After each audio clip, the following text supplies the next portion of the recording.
Perhatikan video berikut ini.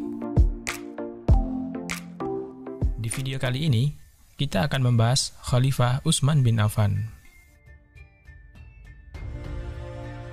Utsman bin Affan adalah sosok kaya raya dan dermawan. Ia lahir dari keluarga yang kaya dan berpengaruh dari suku Quraisy, silsilah Bani Umayyah. Utsman bin Affan merupakan seorang as-sabiqun al-awwalun dari golongan konglomerat pertama. Kepribadian jujur, dermawan, dan sangat rendah hati membuat ia dinikahkan dengan dua anak Rasulullah, yaitu Ruqayyah dan Ummu Kulsum. Ruqayyah wafat setelah Perang Badar, lalu dinikahkan dengan Ummu Kulsum, putri Nabi yang lain. Ia dijuluki Dzun-Nurain atau sang pemilik dua cahaya karena beristri dua putri Nabi SAW. Utsman bin Affan diangkat sebagai khalifah pengganti Umar bin Khattab pada awal Muharram tahun 24 Hijriah atau 644 Masehi. Sebelumnya, Khalifah Umar bin Khattab telah menetapkan 6 orang sahabat untuk bermusyawarah memilih khalifah di antara mereka. 6 orang tersebut adalah Utsman bin Affan, Ali bin Abi Thalib, Zubair bin Awam, Tolhah bin Ubaidillah, Abdurrahman bin Auf, dan Sa'ad bin Abi Waqqas. Mereka sepakat memilih Utsman bin Affan. Latar belakang Utsman dari keluarga Umayyah yang cukup berpengalaman soal tata negara sebelum datangnya Islam sangat berpengaruh terhadap pemerintahannya. Contoh lain dari keluarga Umayyah yang telah lebih dulu menjabat sebagai gubernur Syam adalah Muawiyah bin Abu Sufyan. Ia sukses dalam menjadikan Syam sebagai tulang punggung kekhalifahan Islam. Di masa Utsman, Muawiyah tetap dipertahankan untuk menjadi gubernur Syam. Lalu ia menunjuk saudara sepersusuannya, Abdullah bin Sa'ad sebagai gubernur Mesir. Lalu sepupunya yang lain ditunjuk di Irak, yaitu Abdullah bin Amir di Basrah dan Sa'id bin Al-As di Kufah.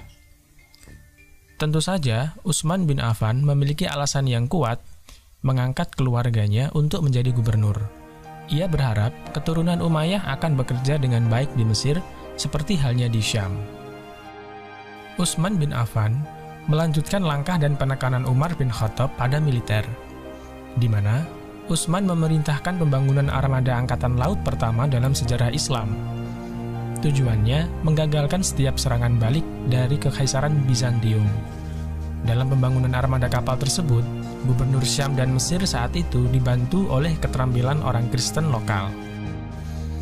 Orang Kristen yang sebelumnya berada di bawah kedaulatan Bizantium menunjukkan semangat besar dalam pekerjaannya bagi pemerintahan Islam. Hal ini disebabkan mereka yang beragama Kristen Koptik dan sekte Kristen lain tak diakui oleh Kekaisaran Bizantium. Perlakuan kaum muslimin lebih baik terhadap mereka berperan besar pada kesetiaannya terhadap kekhalifahan Islam.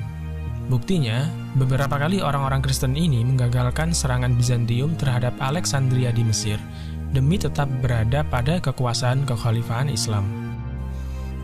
Salah satu prestasi Angkatan Laut Islam yang berada di Laut Mediterania telah berhasil merebut Siprus dan Kreta, serta sempat mencoba melakukan penyerangan ke Sisilia.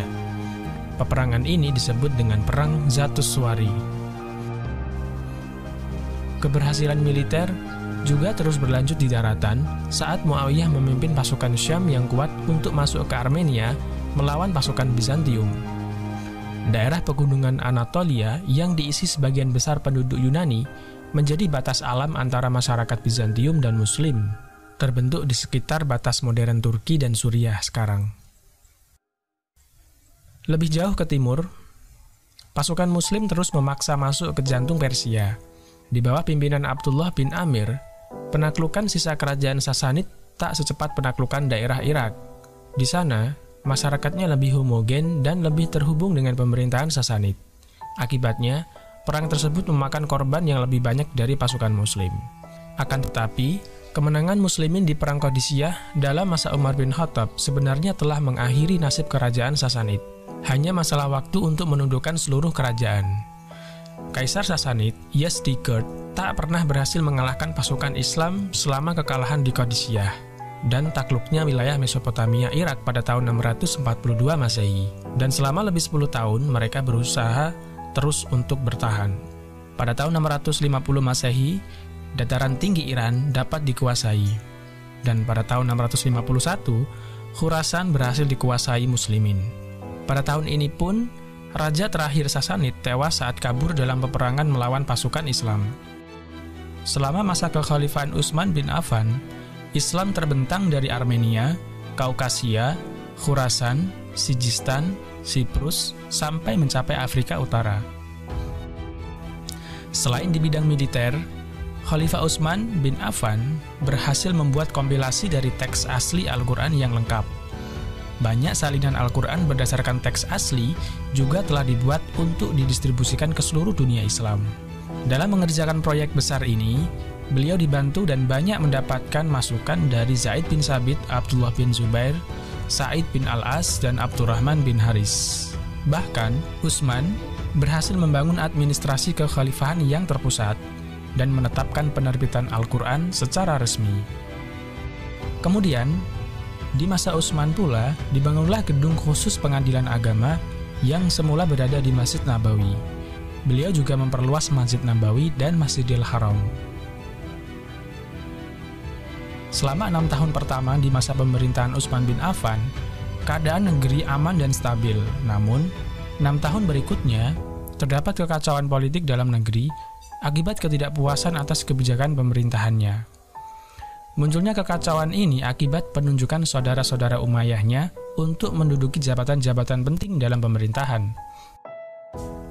Pada tahun 656 Masehi, sekelompok tentara datang dari Mesir ke Madinah untuk memprotes langsung khalifah berkaitan dengan kebijakannya dan pembagian rampasan perang antara prajurit dan pejabat pemerintahan di Mesir. Utsman telah mendengar perselisihan itu dari dua sisi dan berjanji mengambil langkah-langkah penyelesaian masalah secara adil. Setelah menghadap Utsman bin Affan di Madinah atas protes beberapa pasukan dari Mesir, sekelompok pasukan ini pulang ke Mesir. Namun dalam perjalanan, para pasukan mencegat surat yang diduga ditulis khalifah untuk gubernur Mesir yang memerintahkan hukuman mati bagi mereka. Maka, mereka kembali ke Madinah dan mengepung Utsman di rumahnya sendiri. Meskipun menghadapi bahaya kematian, Utsman bin Affan menolak memerintahkan penduduk Madinah mempersenjatai diri dan melawan para pemberontak. Utsman bin Affan bahkan mencegah sepupunya Muawiyah untuk mengirim pasukan melindungi sang khalifah agar tak terjadi pertumpahan darah di Madinah. Banyak sahabat yang menentang pemberontakan ini, tetapi mereka tak berdaya menghentikannya. Akhirnya, kekacauan benar-benar terjadi di Madinah.